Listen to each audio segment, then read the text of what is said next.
morning, good afternoon, good evening. It's Dr. Unati, your host. I'm in a solo show today. We are talking to each other. It's an interactive session. Thank you for joining. I see people are coming on. Thank you. Just let me know if you can hear me. Just type a yes here. Thank you. Let me know if you can hear me today. I am having a conversation with you guys. It's a Q&A, as you can see on our screen. Our topic here, it is everything you want to know about depression. So today we're going to have a conversation. Just block your time, 45 minutes to an hour. Hopefully we could be done. Thank you so much. I can see my dear friend Tutu. Thanks for joining, sis. You can hear me. Just to remind our LinkedIn family, you know what, StreamYard, for some reason, I'm unable to pull up your comments. So forgive me, I'll do that after the show. Thank you so much. People are joining. Hello, hello. How is your week? How is your week, guys? It is 10 a.m. in Canada. In South Africa, it's 7 p.m. And of course, it's 12 p.m. in the east side of Canada. I'm in the west side. Okay, thank you for joining. Today, as you can see, our discussion is depression. Please join us. Bring your family members, bring your spouse, bring your friends. Share this page, share this page. This is a very important discussion. Thank you so much for engaging with me. This week, we have engaged powerfully about the concept of depression and just the understanding of this, because I think people are not yet understanding depression and also how it presents, and of course all the complexities of it. So today you're going to leave this place understanding, and also probably, I'm hoping, my desire for these talks with you guys, these discussions, are for us to make a change in our lives, to look at our lives. And I like using examples of people we all know. Recently, this whole 2 weeks, actually, I've been talking about Ricky Rick situation. Fortunately, it's someone you can identify with. Many of you love his music or loved his music. I didn't even know him. I've been gone, in South Africa. I've been gone for over 10 years. So I didn't know he's quite a talented, or he was quite a talented young man. So, yes, I'm going to use him because he's someone you can identify with. You loved his music and you love him. Okay. So, again, I just actually looked at a recent clip he had, actually, not even recent, he had it 3 years ago with one of his colleagues. He was interviewed. We're going to talk about that because I think now I understand this man clearly, what led to his suicide. So stay with us here, share this page, invite your friends, invite your family. Let's understand depression, okay? So, how we're going to roll is it's going to be interactive. At this point, I'm going to define what depression is, and then probably I'll stop and basically entertain your questions. I will pull them up to the screen. But at this point, I want us to start by defining what depression is, how it presents, what are the risk factors. Stop me and ask any questions on my page. There is no stupid question, guys. We come here, we are vulnerable, we share stories. If you're not familiar with this page, go back to the previous months. I've brought amazing speakers here, thought leaders in their expertise. They came and taught us a lot of things. Every time I leave this space, I'm transformed. I've made a lot of changes in my own personal life, in my parenting, in my relationship with my spouse. So honestly, this space is beautiful because I bring all these people who come and share all this with us. All right. So basically, what depression is, it's the feelings of sadness. You're feeling sad. We all get sad. Don't get me wrong. We do get sad. But when it's prolonged, it's taking 2 weeks and longer. You are feeling sad. You are subdued. Your mood is very low, right? Even your family, they can notice it. You know, you are isolating. You suddenly lock yourself in your room, even in your office.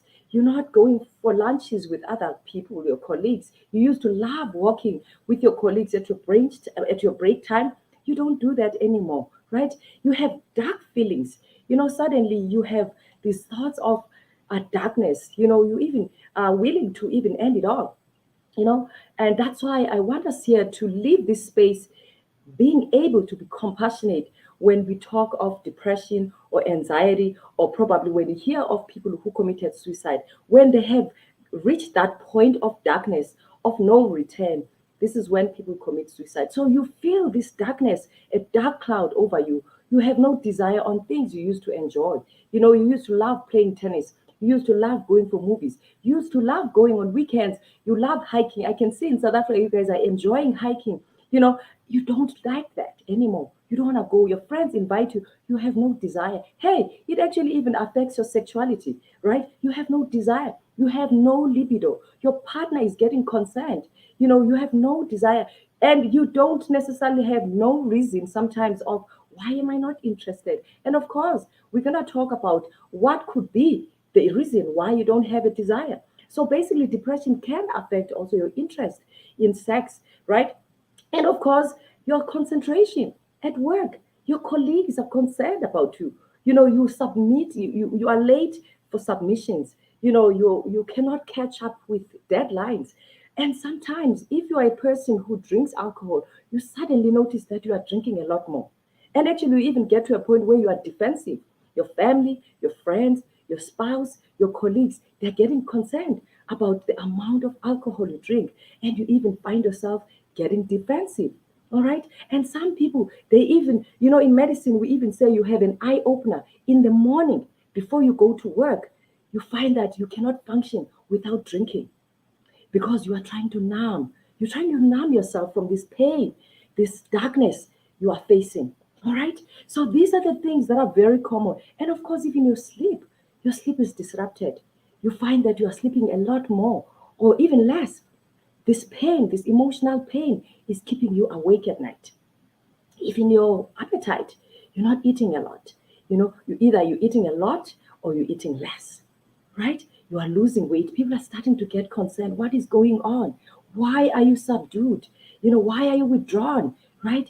And of course, like I mentioned, you have all these dark thoughts. We call it suicidal ideation. You even have a plan. How am I going to end it? Right? Some people, they even write letters, right? Some people even write letters. Rick, he wrote a letter before he used that rope on his neck. All right. So there's all these dark thoughts. All right. And man, I actually mentioned in my previous post here, man, they tend to have a slightly different presentation. Men, actually, when they come to us, you have to be smart about unpacking their story. A lot of times, men come with headaches.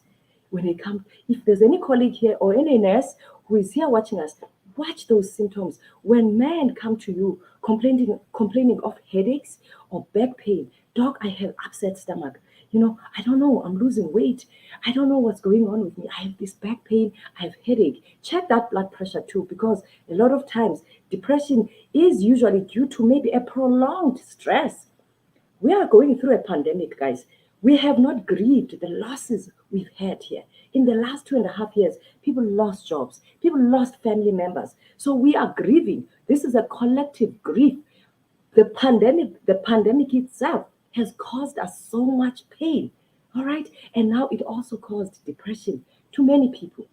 All right. So if you're a healthcare worker here, watch those symptoms. Men sometimes they don't necessarily come and say, Doc, I am depressed.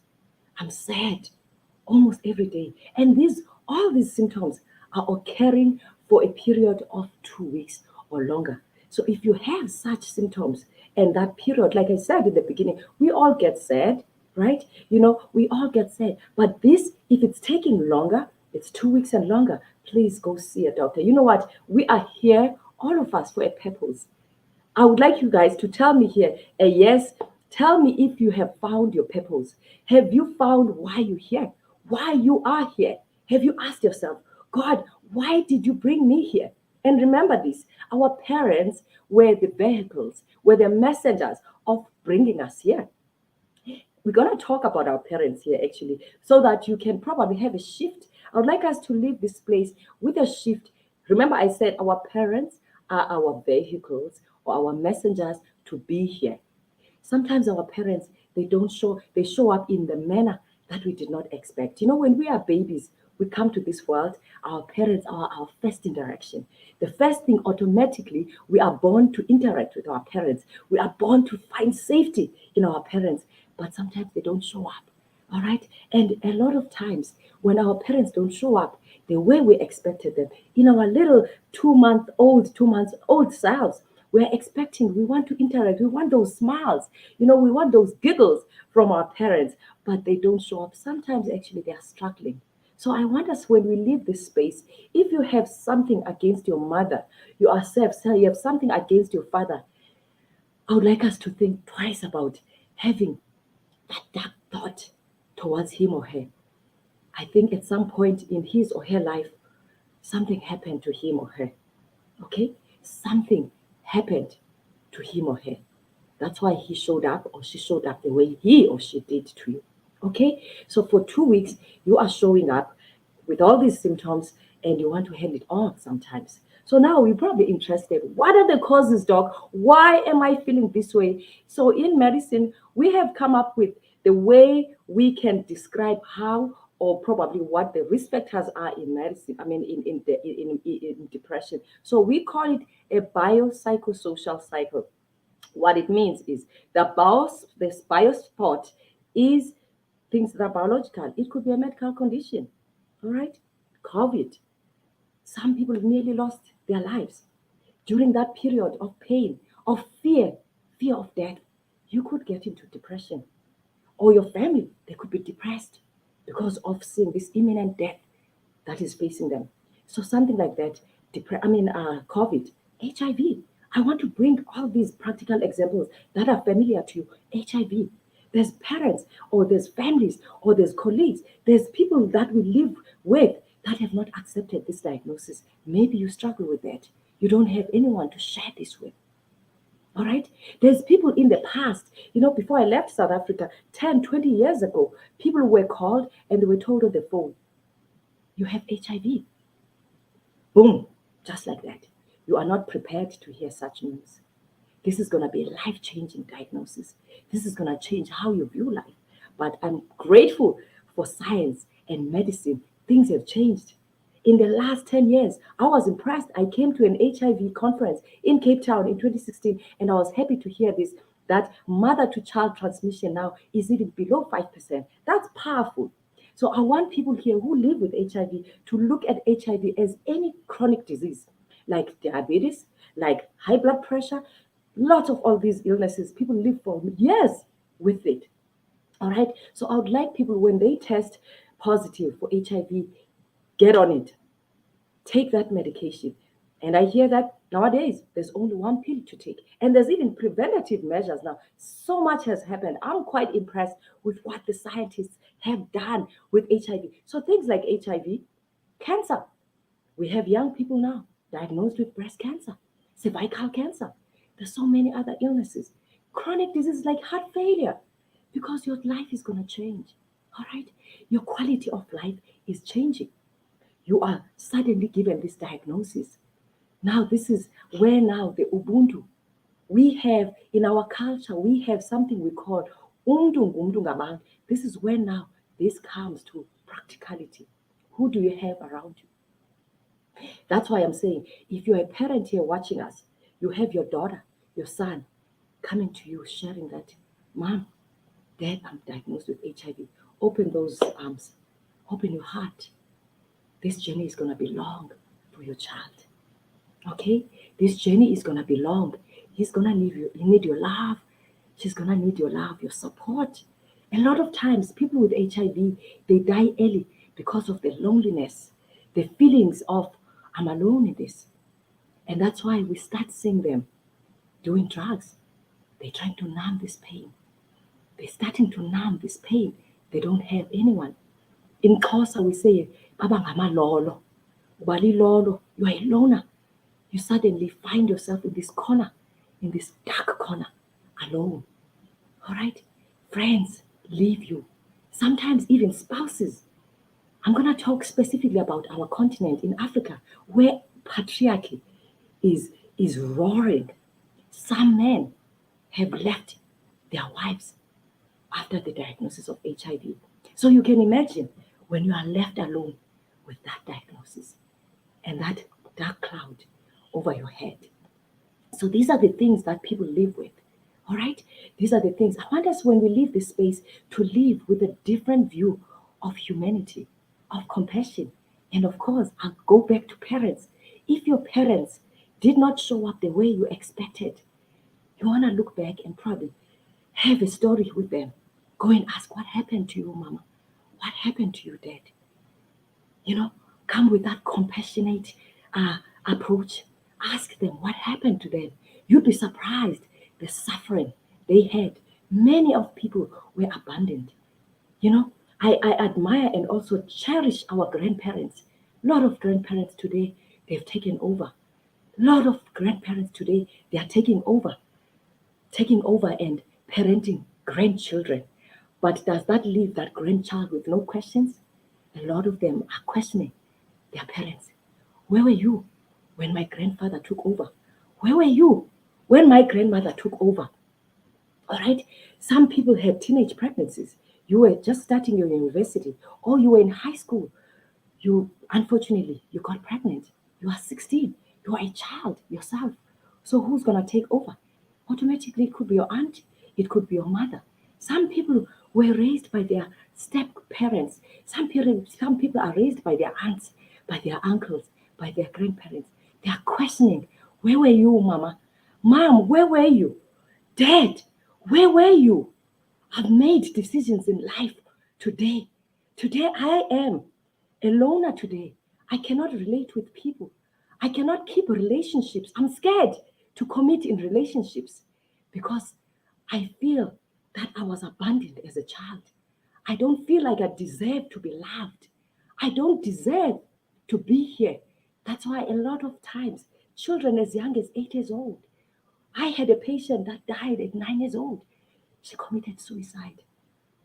She committed suicide. So we need to be parents in our generation today. We need to be a generation that asks our parents, our children, how are you doing?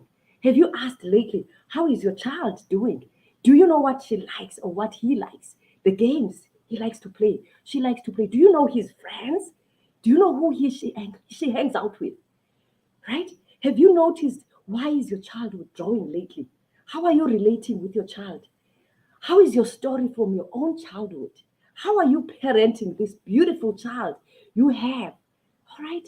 Sometimes we are dealing with the traumas we never dealt with in our own childhood. And guess what? We are showing up to our children the way our parents showed up to us. Right? So these stories repeat themselves. Right? I'm reading a book by Dr. Clark. He says, it did not start with you. A lot of times there's a concept in medicine we call epigenetics. It's history, genetic history that started with your great grandfathers, your great grandmothers, you're not even aware of, you have never met. Maybe they even committed suicide. You don't even know. That's the concept of epigenetics. The story that you don't even know. It is showing up in your own story. It is showing up in your own life. So I want us when we start getting angry at our parents, maybe you are angry, you are not talking to your father, you are not talking to your mother. I want you to look back and look at his story, at her story. What happened to him? What happened to you, mama? What happened to you, dad? All right. So these stories of pain, our parents, again, they are coming from a place where these things were never discussed with them. Mental health is failing you, actually, in our black community. We don't know about it. We don't know anything about mental health. I left South Africa almost 11 years ago. I can probably count up to 10 patients I had ever treated with depression. So it's a concept we don't know about. All right. And part of it, we come from an extended family unit concept where we had our uncles, our grandparents, our makulus, they were around us. Things we were not happy with our parents. We discussed them with our uncles. If you had that friction with your parent, you would move to your uncle's place, and these things were dealt with at a family level. But here's the thing that has changed. We have moved to the urban areas where jobs are, all right? And there's nothing wrong with that. We have moved now to Johannesburg, to Cape Town, to Canada. Myself, I am only here with my immediate family. It gets lonely sometimes. I miss my family sometimes. So even in those estates you live in Johannesburg, maybe you are all by yourself. You find joy. The only friends you have are on Facebook or on LinkedIn. That's the community you have. People are living a lonely life. People live lonely lives. They are CEOs in their jobs. They have everything materialistically. We look at. We look at Ricky Rick. He said on the interview he had, I had 10 cars. People didn't know I was a Machiavellian. I had all these debts, but people didn't know. I was not sleeping at night. There's something he mentioned. He said, every time I dropped a single, I dropped this music. Do you know what I was scared of? Are people gonna accept it? Are people gonna accept this? Will they clap for me? Will they say, hey, Ricky Rick, you did well. We love it. He said, I was fearful of rejection. I was fearful of rejection, but we didn't see that. You guys loved Ricky Rick. You saw him winning, but he said, I had these words, these stories in my head. I had fear of rejection. I had fear of, will they love my music? Will they love this? He said on one video, I always felt my first would be my last. My first album would be my last because he was scared to create because he didn't know how you were going to receive him. These are people we look up to. These are people we love. These are our role model guys. Look at Oprah, her story. Do you know what happened to Oprah when she was a little girl? She was 14 or 16. She aborted. And she had gone through so much in her life. She's gone through prostitution. But look at Oprah. She's the richest woman in the world. So your story doesn't determine your future. You can change your own story. She said in all the jobs she encountered, the jobs she applied for, she was rejected. She decided to create her own table. She's her CEO of her big show now. This is Oprah. We all know and love. A lot of people we adore and love have so many dark stories we don't know about.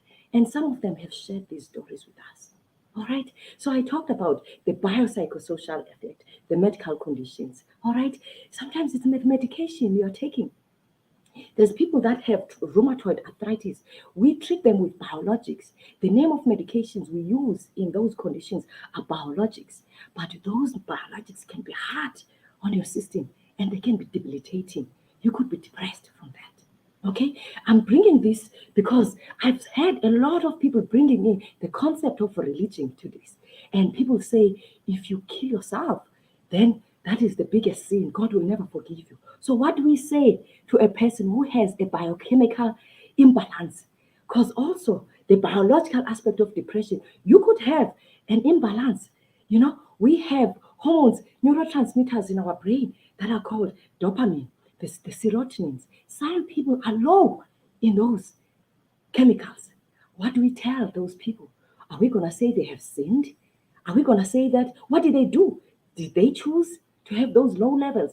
I want us, when we leave this space, to come out with broadened minds, to understand depression is bigger than how people present to us. So sometimes it's the hormones in our brains, they are low. And studies show sometimes prolonged exposure to stress could lower these hormones. Let's talk about South Africa. South Africa has 32% of unemployment. Look at the young people in South Africa, they don't have jobs. These people have graduated from colleges, from universities. I want to bring examples that you know of. Maybe you are watching here, you are in this situation, all right? That could lower your your chemistry in your brain. And you could find yourself in a depressive, dark space. All right. So I want us to exercise compassion in these situations. All right. Now we're talking about the psychosocial aspect of it. The psychosocial aspect, people lost jobs. During COVID, companies closed down. There was no business. They had to cut off their budget. So people had to be let go. People, you had to be released. Unfortunately, if you were the last in the company, that ex had to ex you. You found yourself in a job you were excited about. You called your grandparents, your parents, ekhaya ezilalini, Mama, I got this job. I got it. After waiting for so long, boom, COVID happened. You are the first to be let go. These are the situations people are living with. You were forced to make a decision. You had to leave your home in the Eastern Cape, in Gauteng, in Mpumalanga, to be in Cape Town. Now you're finding yourself jobless. You went through TEFSA. All of us, most of us went through TEFSA. I was one of TEFSA beneficiaries. TEFSA did well for us, guys. Let's thank God. Let's thank God for that father of TEFSA. TEFSA did well. Imagine you had that TEFSA. Now you have to pay back because TEFSA also is a loan. Now you don't have a job. You don't have a job. How are you going to repay TEFSA? These are the technicalities. These, I want us to come up with these solutions with our government to create these jobs for young people. Because now, after all the education we've gone through, after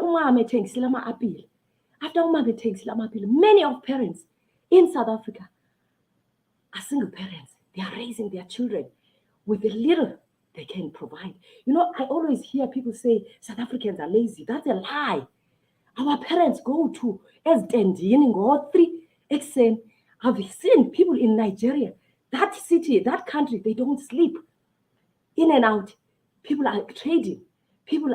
There's hawkers everywhere. These parents are taking their children overseas to go for schooling. I want children here, young people, think of your parents that have worked so hard to get even that money to buy those boxes of apples, to buy those boxes of oranges, to take you, to get that deposit. In my time, TEFSA was 2,000 rands. I remember my mom, single parent, a lovely mom. She's my queen. I always say she's the best person in the world. She's the amazing woman who has made me a single parent. Viva to single parents who are watching us. That woman held me this way. She didn't have a 2 rand to have me to get to UNITRA, to University of Transkei. She didn't have the 2,000 rands TEFSA wanted us to pay as a single parent. She didn't have it. You know, she went to imali bolekisa. What is it? Put it down there. Imali yoboleka, imali yamatyala, la mali izalayo.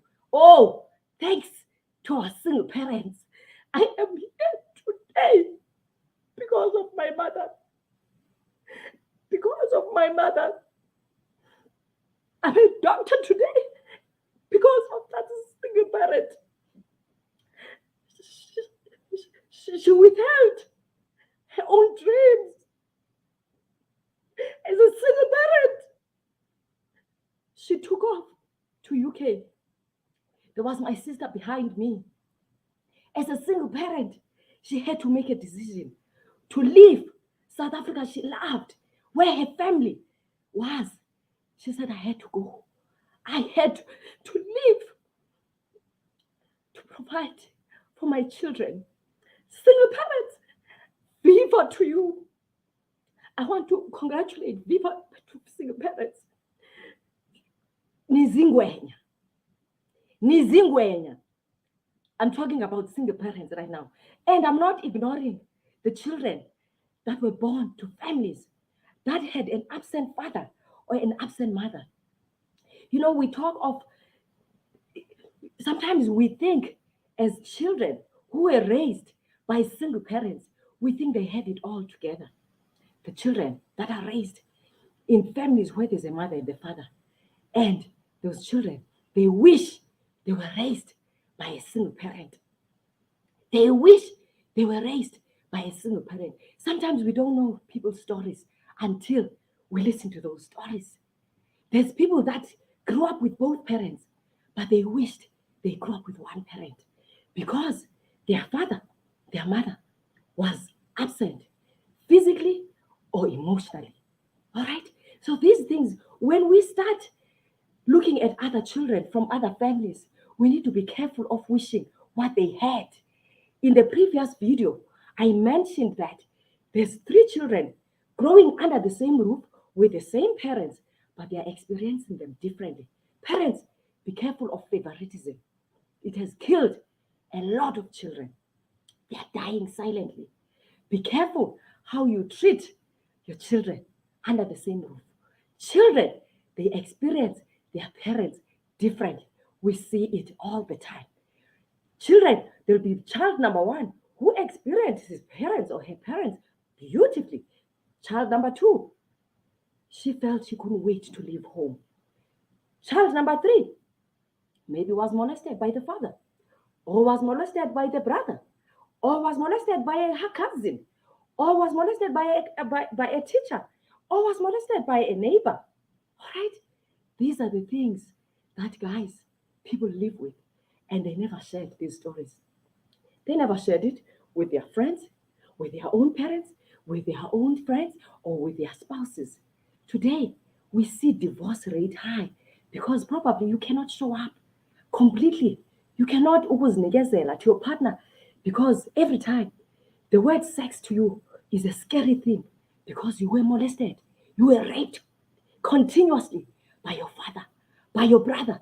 And some people, they reported these stories to their mothers because of shame. The mothers shut them off. Yes, this happens in homes. This happens in homes. And sometimes your mother shuts you off because you are reminding her of her own story. Maybe she was raped by her own father. I said in the beginning, stories repeat themselves. Stories repeat themselves. Maybe your mother, you found that your mother never showed up to you. When she was 16, maybe when she conceived you, you were a product of rape. These things are happening, guys. And today, you do not want to speak to your mother. Probably she has that wound she never healed from. No one ever asked how she was doing. And she had you. And here you are. You have another child that gets raped by your husband, by the stepfather, by your brother. These things happen. Let's be careful. You know, I had actually an encounter with a man who told me that, Doc, I specifically see female doctors. I said, why? He said, I was raped by my doctor when I was 13 years old. I was raped by my doctor when I was 13 years old. Parents, be careful when you bring your children to us. There's people out there, even if they wear clothes, they seem educated, they are doctors. Maybe they have demons inside them that make them inflict pain. Be careful of your children when you leave them to any adult. Be careful of who you leave your children with, starting with whoever lives with your children at home. Who is looking after your child? Who's looking after your children? Do you ask your child? Do you examine your child? Do you ever ask, why is your child withdrawn?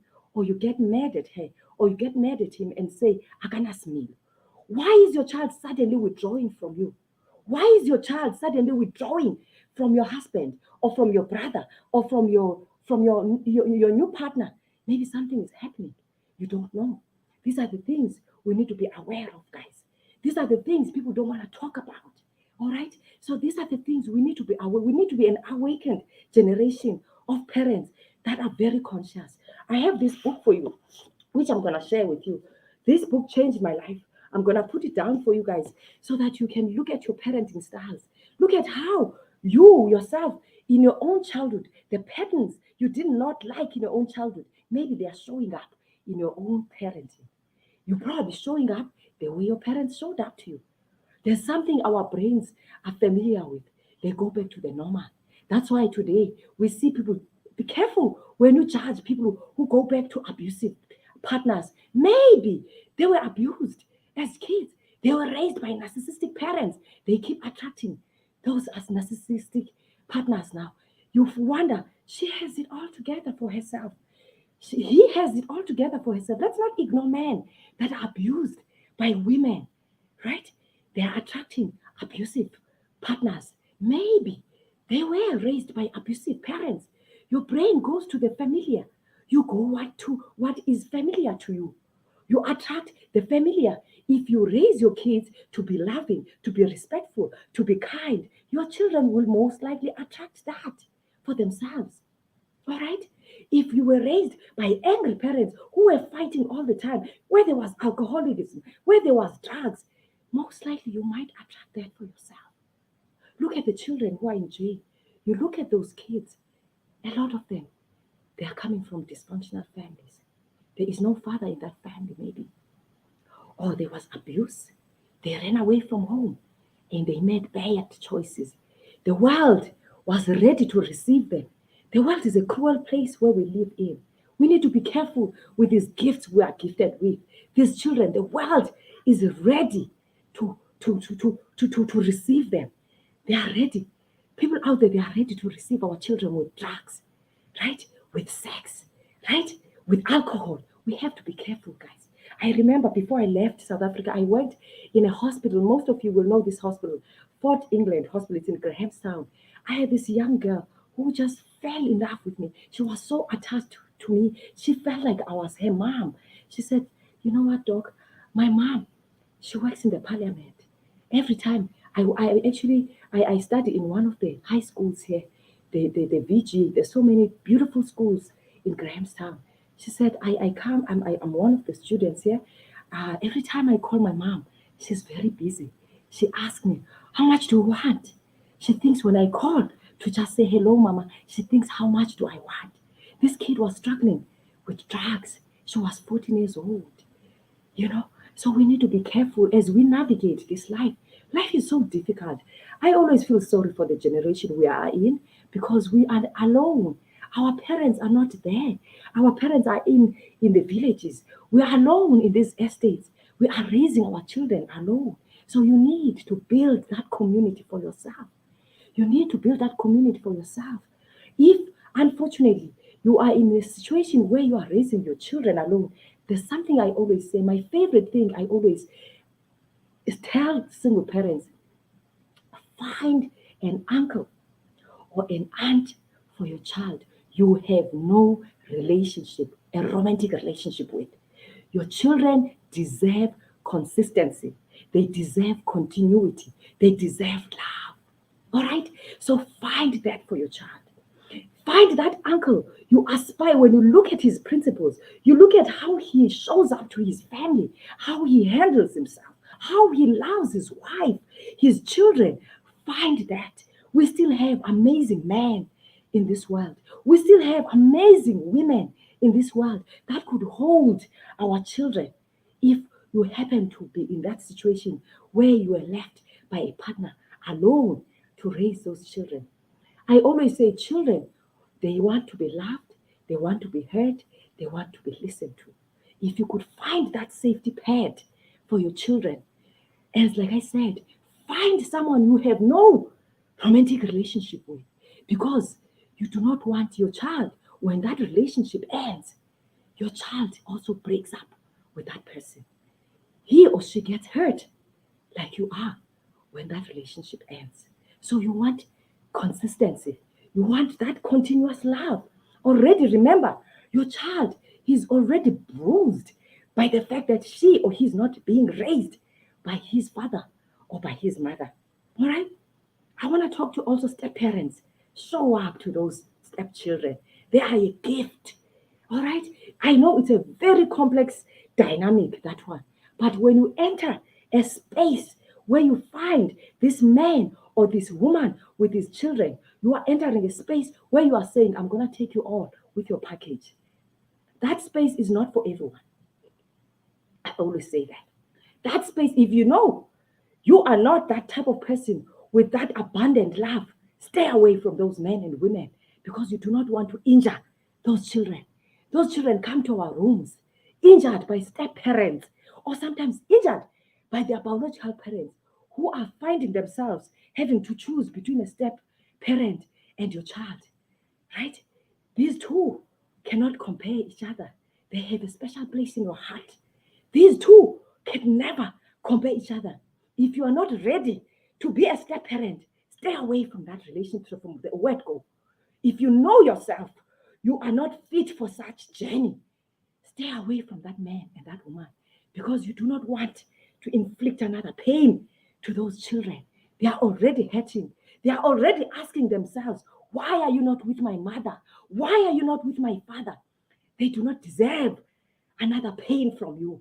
So if you are, you know yourself, you are not fit for such a relationship. Don't enter that relationship. My sister and my brother, don't enter that relationship. There's nothing wrong if you know yourself. There's nothing wrong. We all know ourselves. If you know yourself, you are not fit for such dynamic. Don't even enter that space. Those kids deserve love.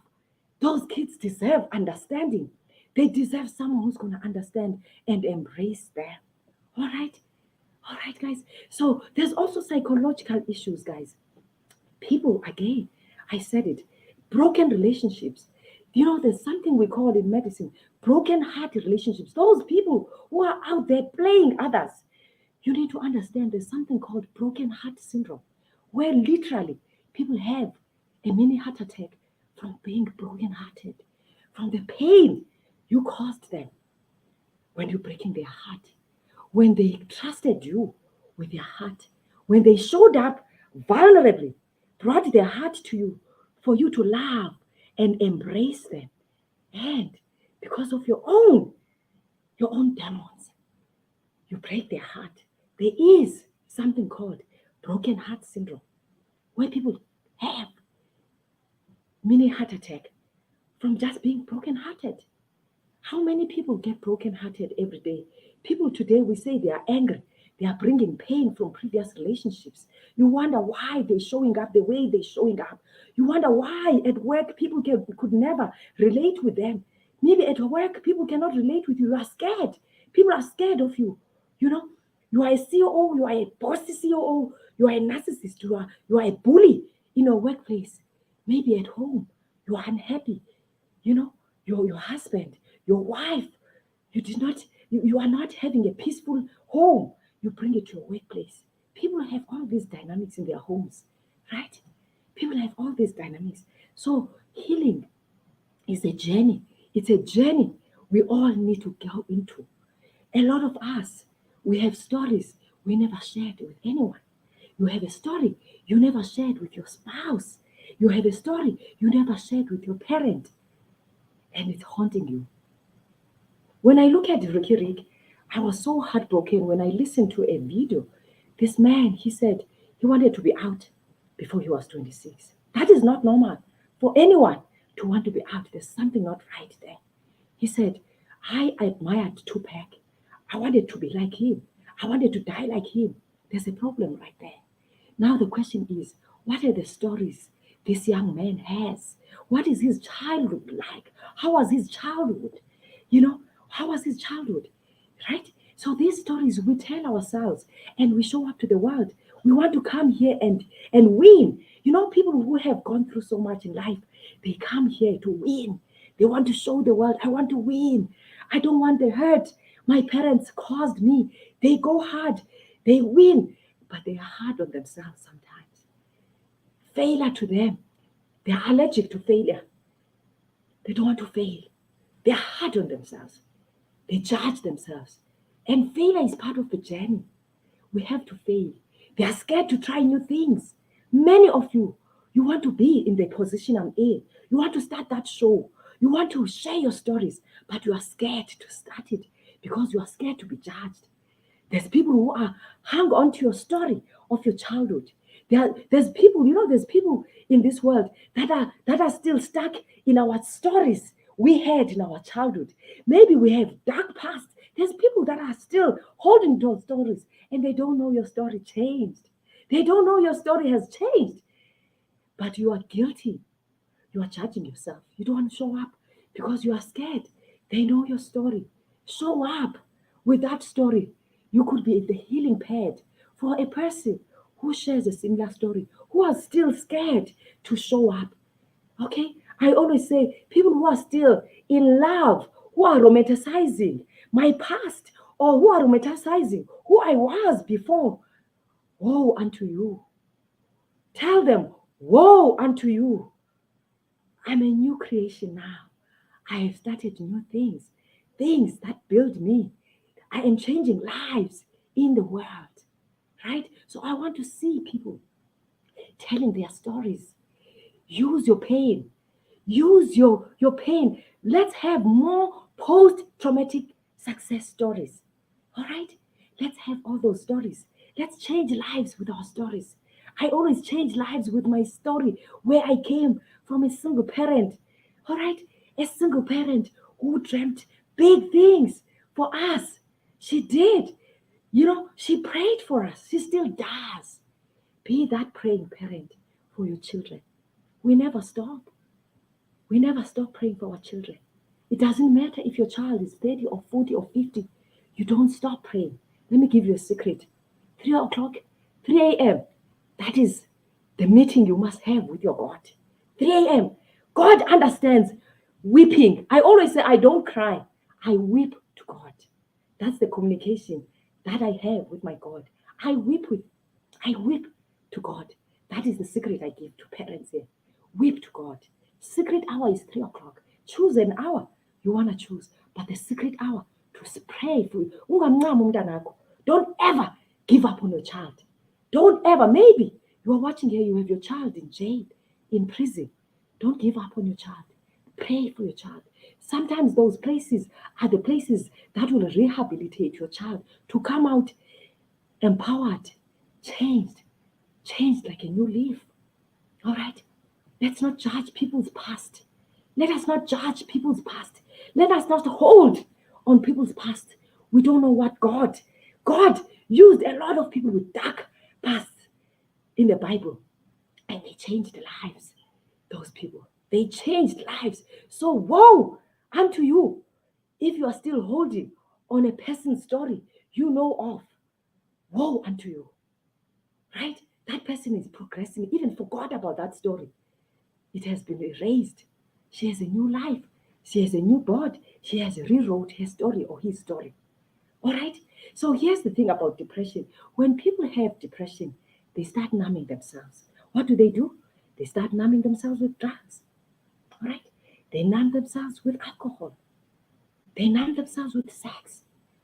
Right? You see people being humanizers. You see women, we call them, when we judge them, we say she's promiscuous. She's sleeping here and there. Maybe there's questions this girl is asking herself. She has no answers yet. She's finding herself choosing all these dark places to find herself or to find himself. There's issues of abandonment. There's issues of no one loves me, so I'm gonna live my life anyhow. People live such lives. Okay? So when next time you look at that girl or that woman who is hard on her body, who is abusing her body or his body, pray for him or her. There's a story behind that behavior. There's a story behind that behavior. All of us, we are born loving, ready for love. We are born abundant, ready to receive and give love. Something happens to a lot of people, and those things change their lives, change their trajectory, change their course of lives. Instead of you judging them, pray for them. Okay? Pray for them. Some people, they find themselves finding peace or solace or refuge in materialistic things. They buy big homes, they buy big cars, they find those CEO jobs. They are killing it. They're doing extremely well outwardly, but they are empty inside. They have big vacuums. All these things are not filling those vacuums. They are not filling those vacuums because the stories they have not dealt with. Their stories when they were 5, they saw that this is the harsh world. When that father, that mother did not show up, when they were raped by that uncle they trusted, by that neighbor, by that father, by that brother, they felt that this world is cruel. This world is cruel. No one loves me. And that's the decision they made when they were 5. And I want us to know this. Our brains mature when we are around 25. Imagine when you start making a decision at 5, you are saying, this world is cruel. This world is not a pleasant place. I don't deserve to be here. Many people do not trust their capabilities. Look at this young man, Ricky Rick. He did not trust his craft. He did not trust his gift. He thought, I was ready to go. At 25, at 26, I was ready to go. All right. Then again, we talked about drugs. Drugs also could make people to have voices in their heads. You could start getting psychotic. You could start getting these voices that are telling you to kill yourself because of drugs. Some people, even with alcohol, when they indulge excessively on alcohol, we've seen people intoxicated starting hearing voices. These voices telling them to injure themselves or starting to injure other people. We hear people when they have indulged in cannabis, in marijuana. There's other drugs now I don't know of. Many of the drugs now in South Africa, people use to to use benzene. There's so many other drugs that are out there.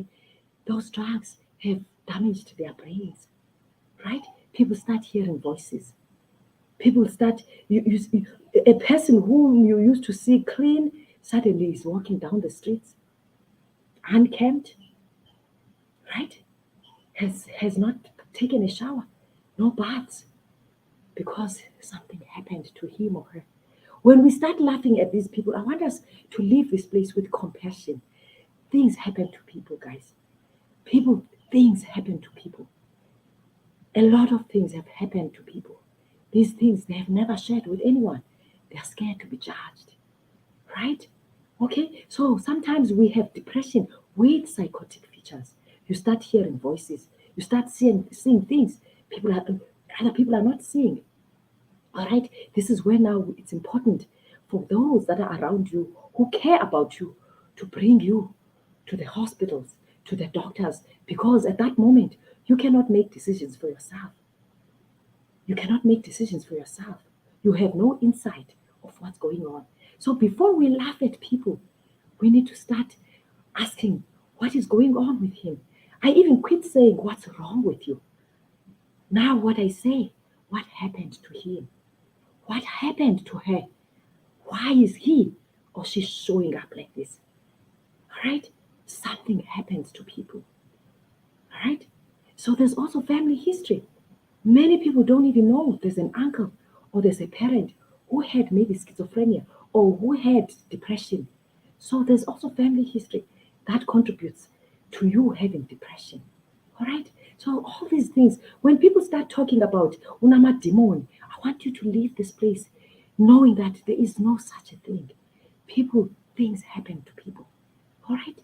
Things happen to people. All right. Someone said on the comment, what about amadlozi? I'm not familiar with that space, but I always ask, why would amadlozi ask you to kill yourself? Have you thought about that? Why would, if you're saying to me, your ancestors love you that much, why would they give you an instruction to kill yourself? Let's think about it. All right. So there are people who would struggle, who will struggle with depression, with psychotic features, where you start hearing voices other people are not hearing, or you start seeing things people are not seeing, or you start hearing messages to your head. All right? You start believing that you are the president of the country, right? You start believing that you can change the world in a very exaggerated manner. You know, something is happening with you. So please, people here, let's honor our families. Let's honor our friends. Let's honor our colleagues. I remember when I was doing my internship in Durban, this story still hurts me because this situation, people did not see it coming. So we had our senior here, one of our seniors. This is a doctor, right? This man had bipolar. Bipolar disorder, it means that you have both depression and mania. Okay? So you are extremely happy than other people. So you have two poles. You either extremely happy than others, or you go to a dark, very dark place, depression. You bounce between these two poles, these two holes. So when I started my internship, I'm a very observant person. I observed this colleague who was overly excited. And I asked one of the consultants, is there something wrong with this man? He dismissed it. He said, no, he's one of us, he's our colleague. This is a man who was struggling with bipolar, untreated. A lot of people are going undiagnosed and untreated. By the way, when I looked at the World Health Organization, do you know that 75% of people living in low income and middle income countries do not have access to mental health services? That's very sad. All right? So there's people who have no access to mental health. I would regard South Africa as one of the uh, best countries in Africa with access. But you know what? I would like to see the excitement we had when HIV, when we had HIV in South Africa, the excitement we had in doing campaigns. I would like to see that for our country. Let's start going out and talking about mental health. Mental health is killing a lot of talented people. This is all classes, guys, all socio-economic classes. I just mentioned a colleague, a doctor who had bipolar. Bless his soul. I'm hoping wherever he is, got the help he needed. Workplaces, what provisions do you have in your workplaces? The EAP programs, do you have employee assistance programs? Right? Do you have such? Like right now, COVID showed us all that we can suffer from mental health struggles. What provision do you have in your organization? Are you only pushing productivity from your staff?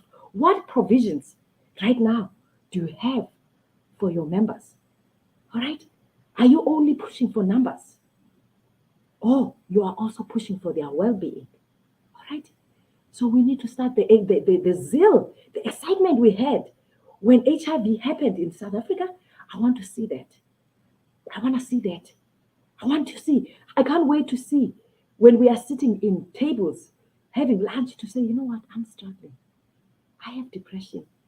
I went to see my doctor. I have thyroid disease. I'm struggling with with depression. I have anxiety. Thyroid disease could lead to these two things. Some people we've seen them with psychotic features when their thyroid is overactive. All right. So when you start thinking that people they are overwhelmed with sin, there's this thing, religion. I know as Africans, we love religion, we love God, we love all of that. When we start having all these ideas, some medical conditions could lead to depression. I mentioned things like thyroid. If your thyroid is underactive, it could lead to the depression. Yes, if it's overactive, it could lead to anxiety. Sometimes some people, when they have something we call thyroid storm, when you are overactive, some people could go with a psychotic, right? All right, they could have psychotic features. So people, guys, we need to start reading these things. We need to start empowering ourselves. We need to be a society that reads. Okay? We need to be people that have compassion for each other. All right? So there's so many things that could happen to people. Depression is a whole lot. It's a whole lot. Losses. People have lost their parents. They didn't have time to grieve. Here in South Africa, I had people who lost an uncle, who lost their father. I had an interview here 2 weeks ago with a friend. He told me that he lost 7 members of the family. When did they grieve? Where was time to grieve? You know? So people are grieving inwardly. Abantu bayagula. People are grieving inside themselves. We need to stop shaming people when they come to spaces like these. We need to start listening to choice of words people are using. People are struggling. I said people are lonely. People are lonely. They find this space as their only place to vent. So before you press, there's that space. Twitter has become a very toxic place. Hurting people hurt others. That space is a very toxic place for other people. People who are hurting, the power, my partner always says the power of the thumb. People, they start pressing those phones with their thumbs, message sent. They start laughing at people. They find joy in mocking others. And you find that even themselves, they have stories they've never shared with anyone. Hurt people, hurt others. If you are happy with yourself, you are satisfied with your life, you are happy with your family, with your job, with everything in your life, you would not find peace at laughing at other people. You would not find joy at laughing at other people. So when you start looking at people who do stuff like that, start questioning their sanity, start questioning their being. Where are they coming from? When they start making fun of other people, there's something not happening right in their own lives. They are finding a space like Twitter, like Facebook, like YouTube to make fun of other people. So be careful with your words. All right? Be careful with your words, with your thoughts. Let us be a community. Our forefathers, they were like people like Nelson Mandela, they did not die for this, guys. we could do better. You know, Nelson Mandela created opportunities for us, to be in spaces we were not meant to be in. Let us change the way we look at life.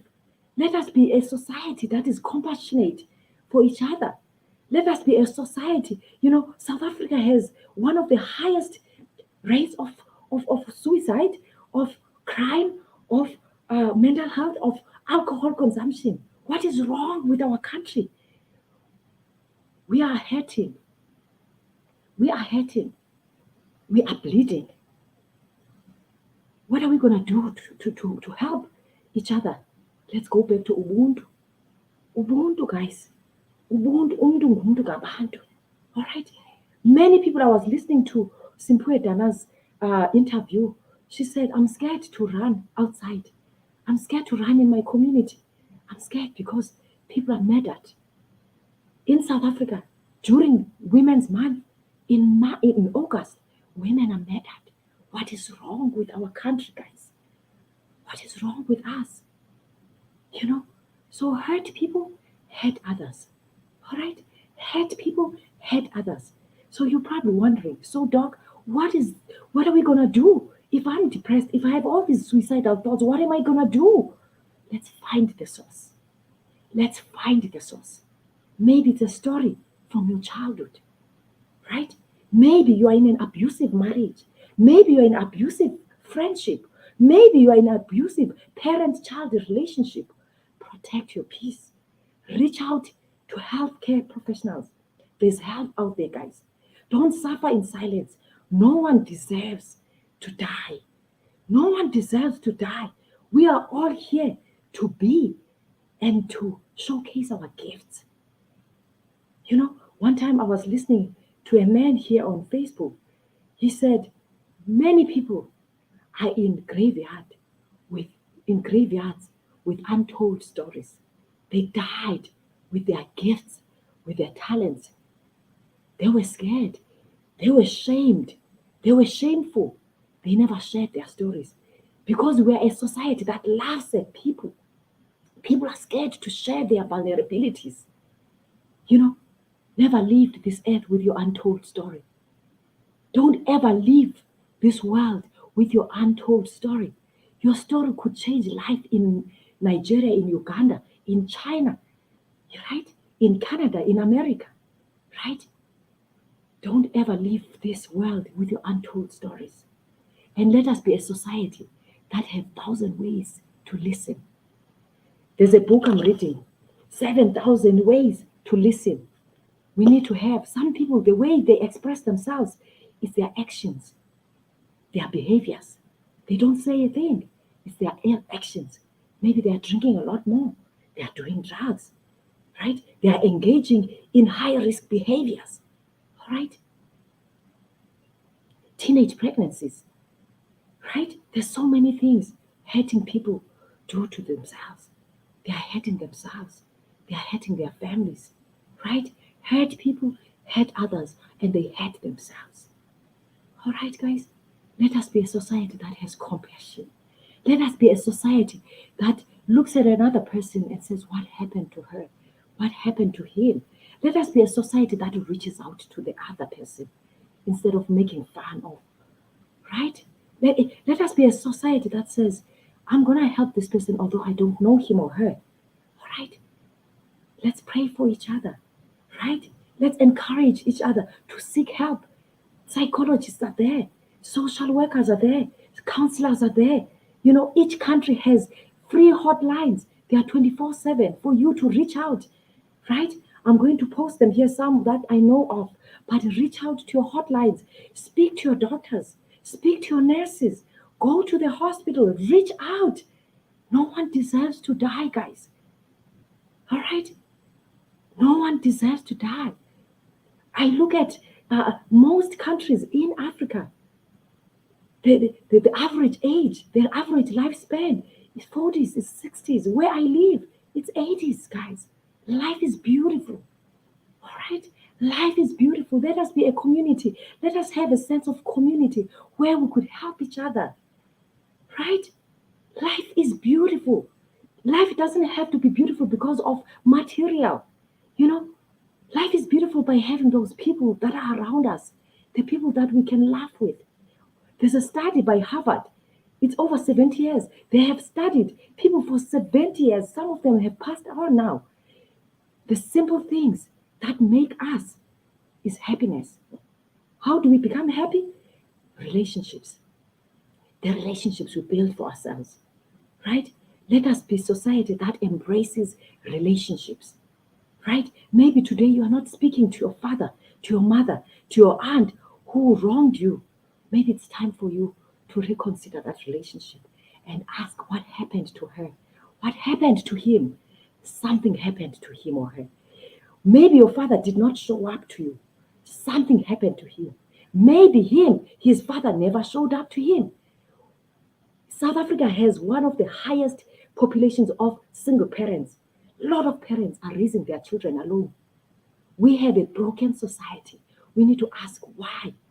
Why do we have single parents in our country? All right? Maybe we could learn one or two things from other African countries where they embrace families. All right?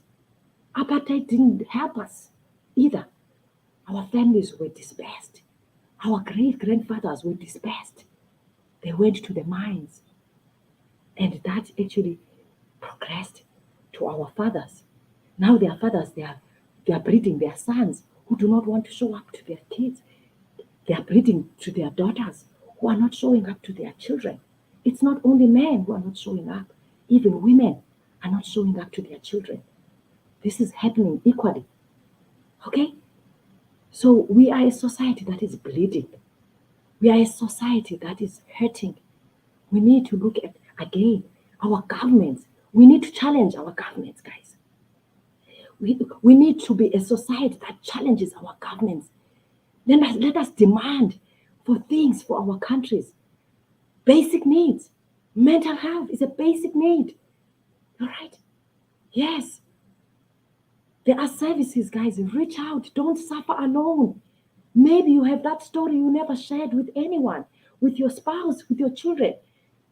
You are numbing yourself with alcohol. I quit judging people who are alcoholics.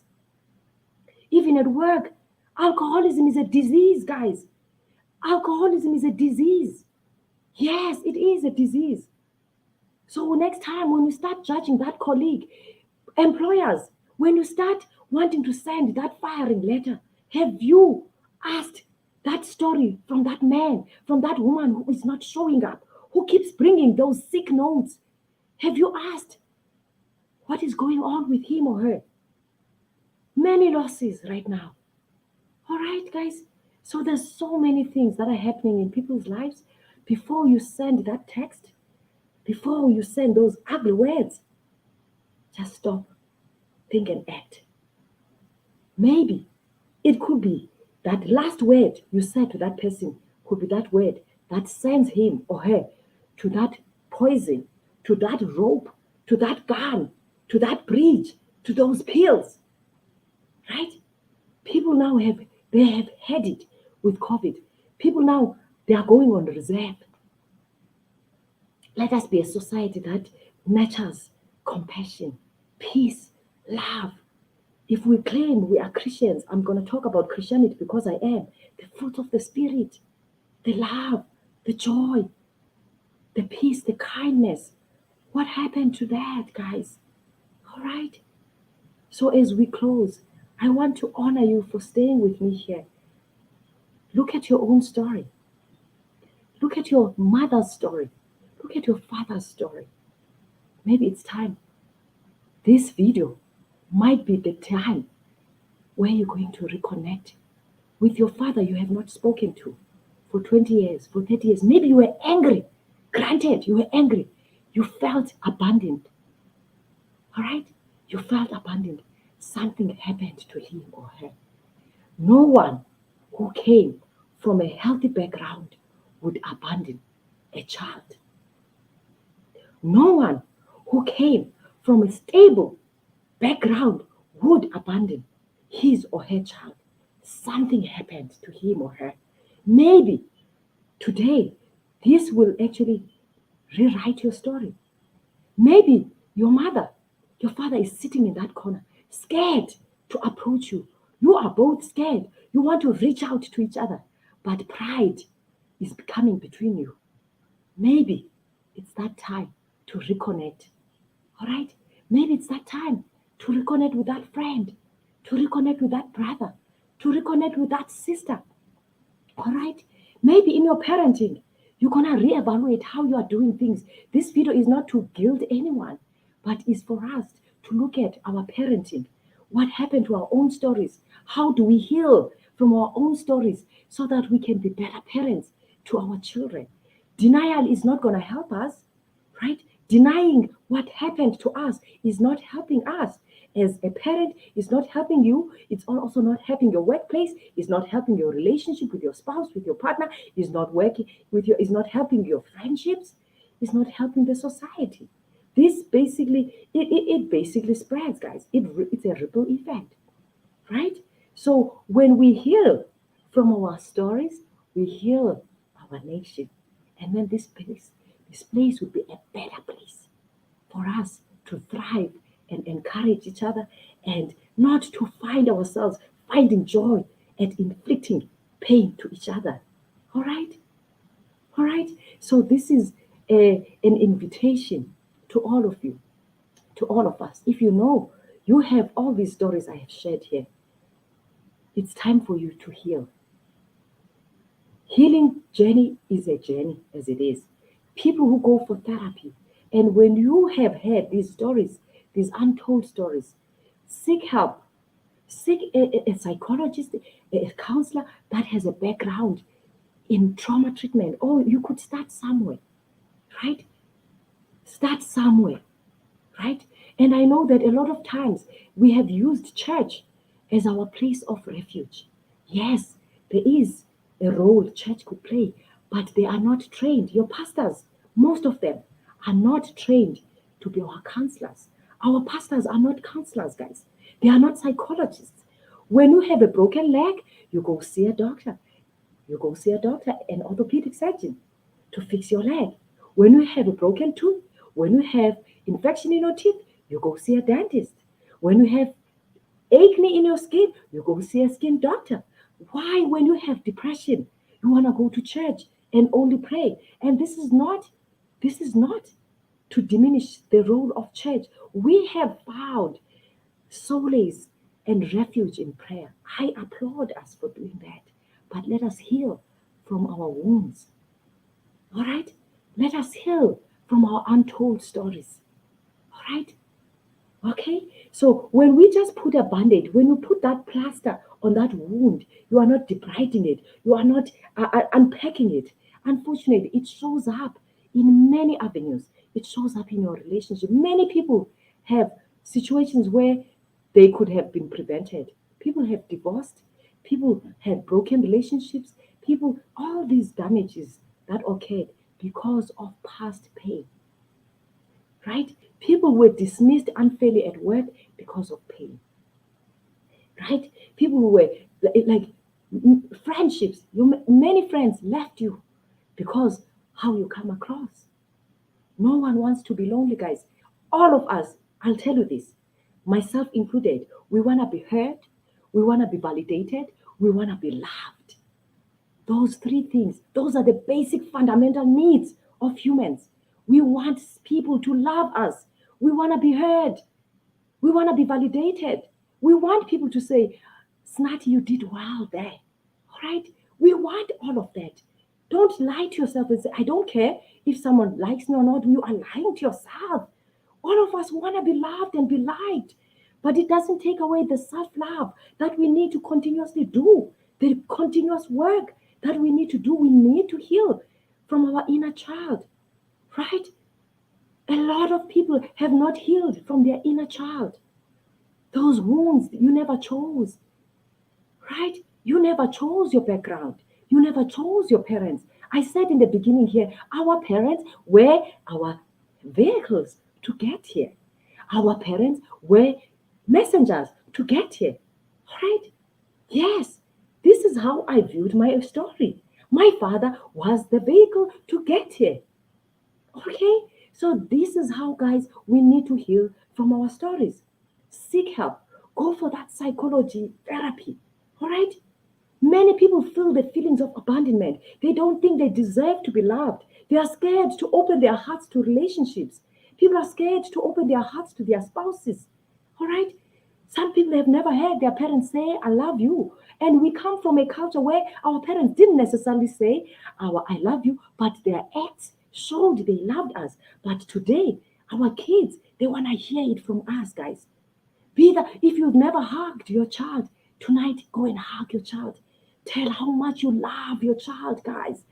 You know, the hugging itself, it's exchange of chemicals, the serotonins, the oxytocins. Those are hormones that give that warmth, that love for each other. All right? That's why you meet a stranger crying. When you give them the hug, they hold on to you. They hold on to you because there's refuge in your arms. Your children today, they are hungry. They are hungry for your hugs. They are hungry for I love you. Let us be parents that validate our children.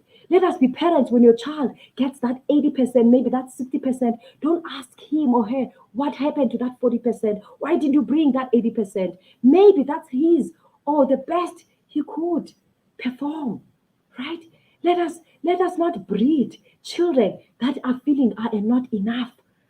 Today we have people that are perfectionists because their parents always felt you are not enough. You could have done better. And please, guys, do not mistake this with saying we have to continuously encourage our children. But there's a thin line for saying to your child, what happened to that 10%? Many children were raised in homes where they were asked, what happened? You got a 90%? What happened to the other 10%? Why did the other so and so got 100%? Today, people are perfectionists. They feel they are not good enough. Even at work, they feel like I could never perform well. When you congratulate them, when you give them compliments, they don't believe that because they were never told by their own parents. No one believed in them. Let us be a generation of parents that validate our children, right?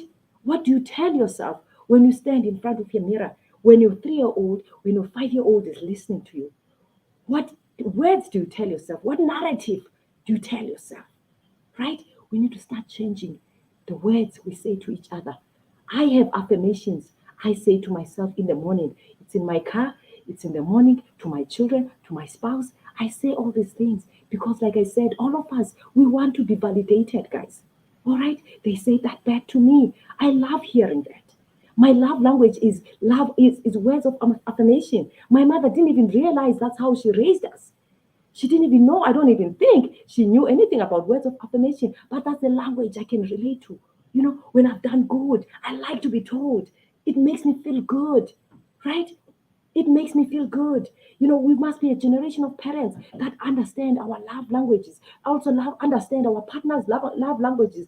Understand our children's love language, right? Speak the language your child understands, right?